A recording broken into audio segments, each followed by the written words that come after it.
Welcome, in front of me is a Redmi Note 10 Pro, and today I'll show you how to insert SIM and SD card into this phone. So before we get started, you will need a SIM eject tool, as I have one right over here. Now they come provided with the device in a box, so you can get it from there, or you could also use just a paper clip, straighten out one of the ends, and it will work just as well. So once you have that ready, if you have some case, you want to pop it off. So I'm gonna take this one off for now. And the tray looks to be located on the upper left side of the device. So once you locate it, take the pin, insert it into the tiny little hole right there, and as you can see, it's holding right here. So what you want to do is simply push it in and the tray will pop out. There we go.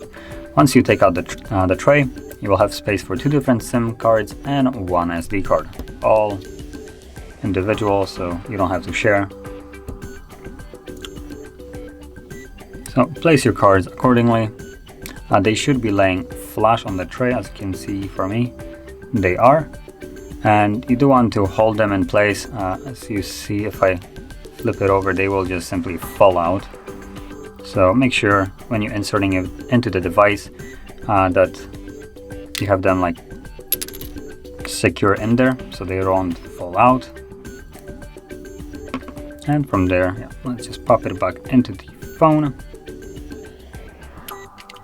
And there we go. And I should have a pop-up for, there we go, the pin. So obviously the SIM card is working. And SD card is working as well, as you can see based on that pop-up.